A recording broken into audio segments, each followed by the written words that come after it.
What is your Yule fantasy that will remain a fantasy? Having a penis for a day. I'll trade you my girthy wonker if I get to feel what women feel when they orgasm. It looks like pure ecstasy watching my girlfriends come. A good orgasm is definitely pure ecstasy. Toe curling, shaking, whole body tingly from an electrical current that seems to radiate outward from your lady bits. It takes me a while cause I think I've grown a bit desensitized from my vibrator lol, but damn, sometimes when I'm by myself, I'll just lay there for an hour and go through like 6-8 orgasms of varying intensity, and when I'm high, fugit about it, it's damn near enough to make me believe in God. I had never had an orgasm till I met my husband. We've been together 15 years, and he's opened me up in ways I never thought were possible. Pun absolutely intended. Lol. I'd never have had the courage or confidence to play with myself. Before him, I never had a partner that was so patient and eager to help me climax. Like it mattered more to him than his own pleasure. Sometimes he just enjoys watching me pleasure myself. Finding a partner like that is magical.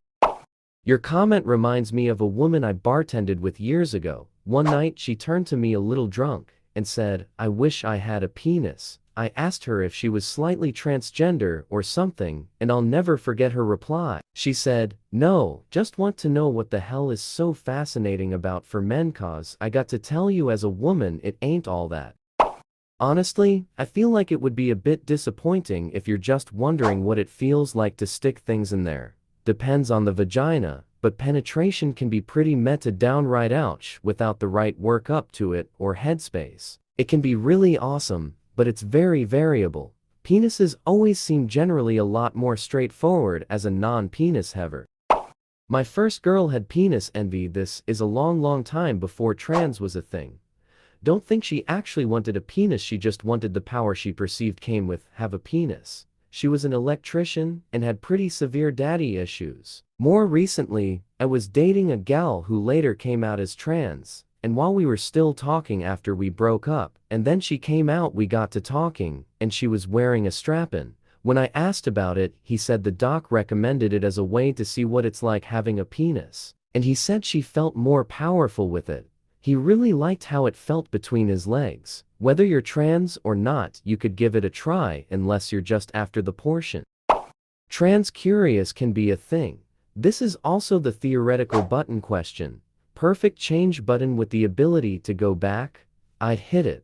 The thing is, most people who are trans curious probably wouldn't even go to the lengths of cross-dressing in public, much less any of the more serious options. Using the hypothetical is almost entirely moot given the difficulty of transition, which is why I fully support trans rights. To come out as trans, you have to have made an incredibly difficult set of decisions and gone through a lot of work just to affirm you are what you say you are. I like to think it's more like gender apathy. Like I'm a man, but wouldn't really care all that much if I woke up one day as a woman, at least insofar as my identity is concerned.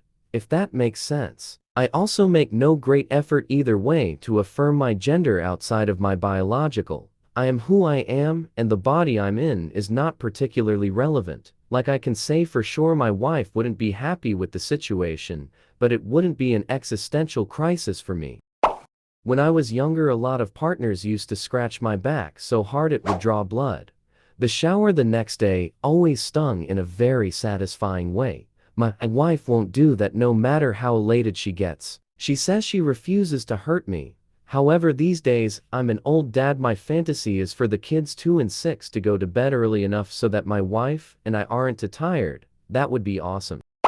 I have a 13-year-old.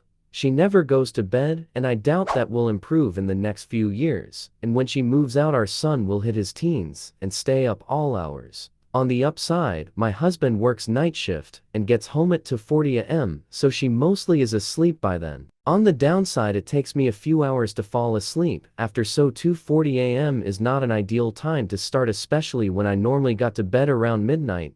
Also, first time I was with my husband, I scratched his back, and he loved it. Now, he doesn't, but his reaction that first time has become a fundamental thing for me, and I have to stop myself every time. When the kid's at the age where they stay up super late, time to do it in the morning instead if you can. Mine with age gaps like the ones you've ended up with, you just asked for it, haha. Early waking single-digit age kid combined with a teenager at the same time kinda rules evenings and mornings out.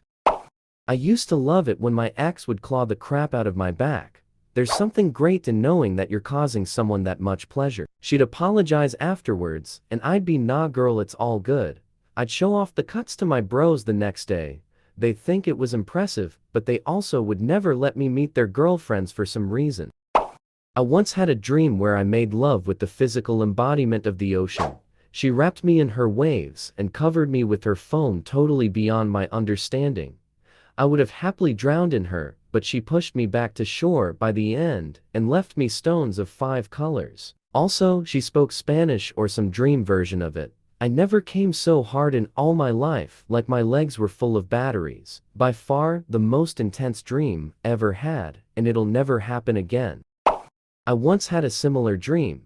Once I dreamed that I could breathe underwater. In the dream I was exploring the seabed and saw an insanely erotic mushroom. I then started licking the mushroom and putting it in my mouth, which turned me on incredibly. The mushroom has begun to grow and has become larger and suddenly came more and more tentacles from the seabed that have embraced my body and filled all my holes. While a tentacle has very gently tightened around my neck. To the dream, I then masturbated in the bathtub and had one of the most intense orgasms of my life. Threesomes. I was given the opportunity to be in one recently, but the thought of it just seemed weird. My ex and her were also the ones offering, so that may have been an attributing factor. I don't care for hookups at this point of my life, and just want commitment. And I know myself well enough to know that I'd be crushed seeing and so have with someone else. Looks like it'll remain a fantasy. I would have interpreted it as a joke too if she asked while having an audience. Maybe you can bring it up to them again to see if they're still open to it. A different friend of mine asked about joining him and his girlfriend, but I declined because I liked their relationship too much to potentially drive a rift. Too many mental blocks on my end. I had 2 MF threesomes in my early 20s. One was with my girlfriend and a good friend of mine. I found out that night that I'm 99% straight. The second time was with a friend's girlfriend who invited me into her bedroom. We all very drunk, and it was just awkward. I tried to DP from the back, there was no lube, so it didn't go so well. Anyway, you can read all about it in Mari Naomi's graphic autobiography, Kiss and Tell. Threesomes don't have to remain a forever fantasy if you find a partner who is a little bit open-minded and the two of you are able to communicate clearly. There's lots of people you'll find willing to partake in that fantasy. Me and my wife have done several threesomes with women, and just at the New Year's after party had 2 different options for a MF adventure. Wasn't the right moment, but I'm sure it'll happen sometime in the future. Try to explore what each wants to get out of that fantasy. It's very easy to assume that the thing that sticks out to you is also what the other finds arousing, but I've found that with us that is very often not necessarily the case. But those differences can coexist very easily. It just helps that we understand them or can explore them after we've found it turned us on. In the beginning of our relationship, I wouldn't have been open to a MF threesome because I would be worried about sharing something so precious with another man. And playing into this whole cuckold fantasy, some people have no shaming, just not for me, but over time has become more of a fantasy of mine to share her with people close to me because of how awesome and why she is, which is what turns her on in our MF threesomes as well. I've had a threesome with 2 friends when I was at 6th form, ages 16-18. It was so good at the time, however girls talk a lot and I never really was able to find a relationship at school since then, and I wanted a relationship with one girl in particular, and she knew, and we would go to parties together, and we never progressed further than a kiss. I feel like this is because she couldn't trust me. So in conclusion, threesome very good for the time you're doing it, not so good in the aftermath. I've had a ton. Definitely more than 20 threesomes with various partners and friends and whatnot. I don't have an actual number, my memory is bad. To be honest, it's not really that much better if at all. Like most, it's all down to who you are doing it with, and monogamous people will have trouble finding multiple people who are also comfortable. and know each other well enough to actually have a good experience with it. Meanwhile, if you're poly and so are your friends, they just kinda like happen sometimes. You come home from a show with the right friends on the right night, and then suddenly, you're all in bed. Literally, just because why not? Also dated another girl, and we are both fairly submissive, so we just kinda like. When we were really needing it, we just go on an app and bring some guy over XD, so we definitely blew a few minds, or well, we blew more than just minds. But it's really not for everyone, and you're not really missing out on too much. Most monogamous people are just too awkward about it to enjoy it at the start and then get too in their heads about it and jealous by the end. Basically, my point is that there's no rule against threesomes. But all three people have to enthusiastically want to do it, otherwise not only will it not be fun, it's also creepy and can lead to conflict and or hurt feelings. Being taken against a wall of an upscale performing arts center by myso who's wearing a tux while I wear a fancy dress, or being teased and felt up in the back of an Uber or limo in the same garb following such an event. And of course, an all-night fest that leaves our bedroom looking as if a windstorm blew through it, and our bodies completely sore and worn out. In college, I was having with a girl like 5'1" maybe, and I had her against the wall, picked her up and was holding her. Well, I thought I was a porn star. I've never had the best grip. She slipped and fell. My dick was still inside her, bent completely in half. I screamed and cried. 90% tear. I am limited to this day with positions. To the men out there, against a wall is not worth it, but the first 15 seconds were. I did all these before I was 18 minus those fancy clothes and fancy center, so I can say with confidence that these are all entirely doable with the right partner. Just don't be stupid about it. Pick a spot at the arts center where you won't be caught. Whether it's the thrill of the possibility of getting caught knowing all those people are so close, and yet oblivious to what you two are doing being out in the open, or some combination of those, it's best to minimize the risk. Good luck. My husband and I did this for our honeymoon, rented an Airbnb for a long weekend, and only packed 2 pairs of clothes for when we went to the store for stuff to grill. It was on a private lake in southern Illinois, and the closest neighbor was 3 miles away. Nothing compares to waking up having while the oven is preheating than taking a morning hot tub time together while the cinnamon rolls are baking. Not bragging about living out your fantasy, but the husband and I honeymooned in Hokkaido, Japan at one of the onsen resorts out there.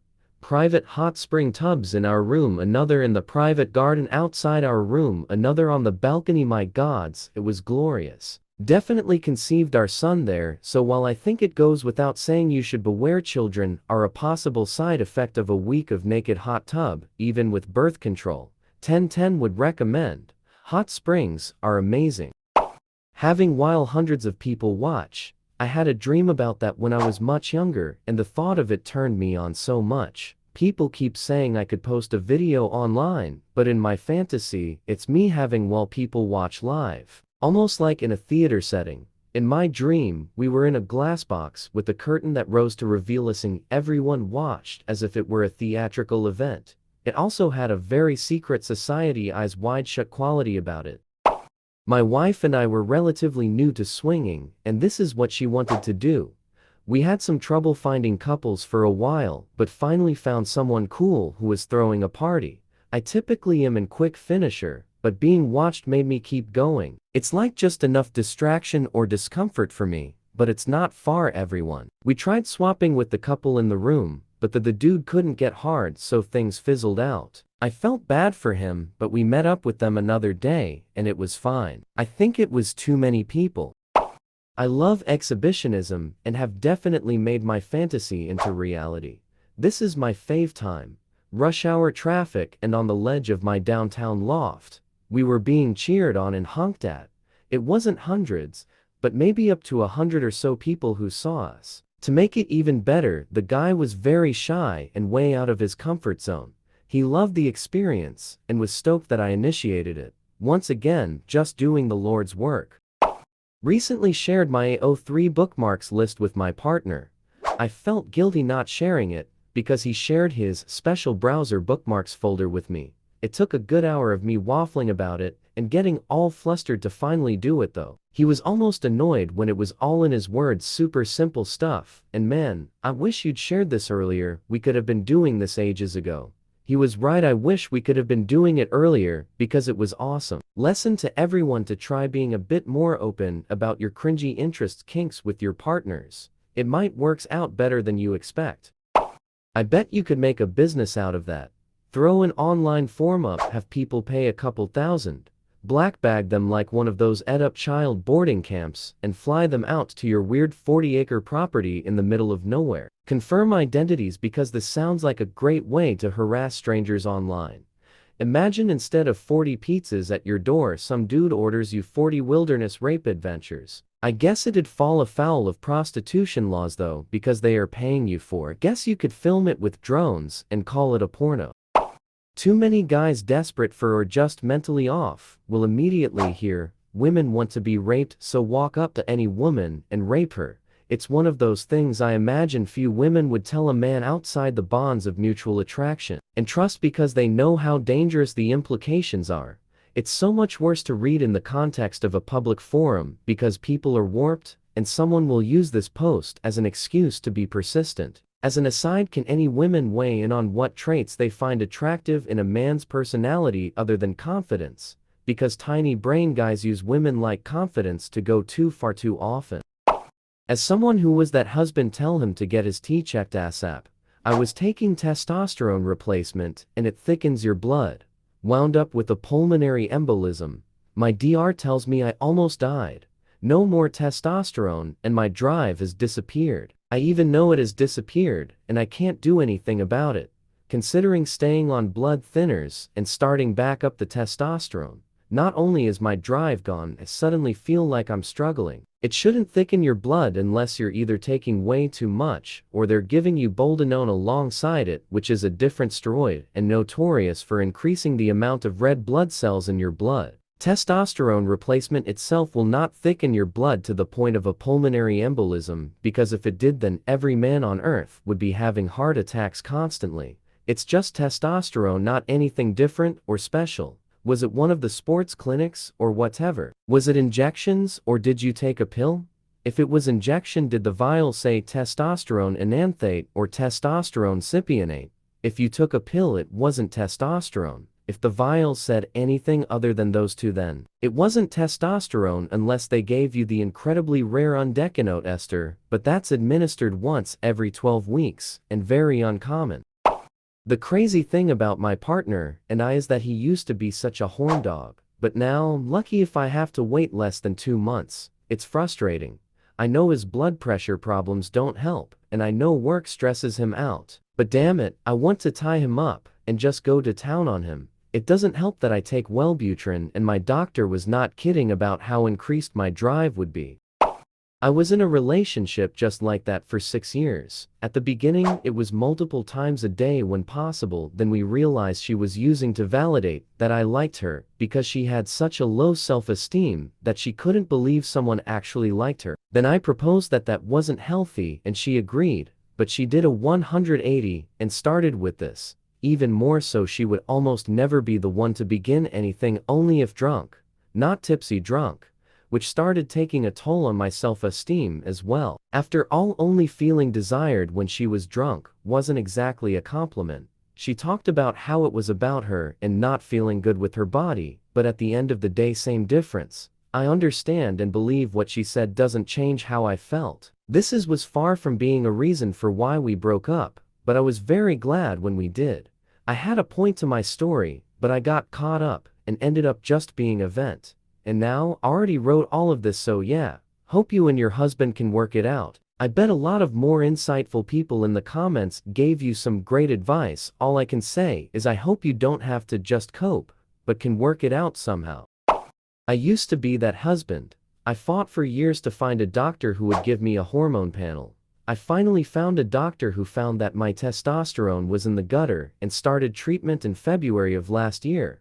I'm at the point where my wife and I are having real upwards of twice a day. We're actually starting to see other people as a couple, increasing our number of Yule partners in a poly sense. I just can't get enough. And my wife, who had previously felt that there wasn't enough of me to share, now feels like there's enough of me to go around, and wants to see me dominate. It can change your life, and certainly save my marriage. I'm in the same boat, Scully. I have the drive of a wildcat, and I honestly feel like I'm annoying my man by always being down and ready. I feel like I'm doing something wrong. I understand everyone has different needs, but it's something foreign to me to find a man with a lower drive than myself. Good to know I'm not alone, but also so sorry for you as well. If this helps, I was once in the same boat with my wife. There were many different factors at play that were impacting the situation. Birth control pills were making her actually fearful, antidepressants reduced her drive, and an inability for us to properly communicate on the subject. Things that ultimately helped were, well, oddly enough, her becoming pregnant. Desire on her part went way up after she was pregnant. This obviously doesn't help with your husband, but the takeaway is that an event that temporarily changed her hormonal balance. My words, there's probably a better way to phrase this, have some clues to help down the road. So if you have some period of time where things are improved, it's worth noting bringing that up with the doctor or therapist, even if that's not the reason he's seeing them. Particularly if antidepressants, long-term medications are involved. It took 20 years to get here, but things are much better these days. Hope any of this helps. My boyfriend has never done anything but make me feel loved and beautiful, but it's still really difficult to ever feel why for me. I just want to hide my body. I went through a phase where I had a fair amount of casual, and whenever I saw another woman's body, it was never focused on any imperfections. I was just stoked to be there, to be honest. They'd even point out insecurities and they never even registered for me. I liked all of their body because I liked them. I realized that if I didn't care about other women's perceived flaws, people probably wouldn't care about mine either, and they truly didn't. I learned to be kinder to myself about my body, focusing on self-compassion rather than self-esteem. Yeah, there are still bits about me I'm not a fan of, but overall, it's my body. It can do amazing things. It tells my story, and I appreciate it. Any stretch marks or scars or flabby bits are mine and part of my history. I can probably safely say that I love my body now. I enjoy showing it off, and I wish I'd reached this stage earlier.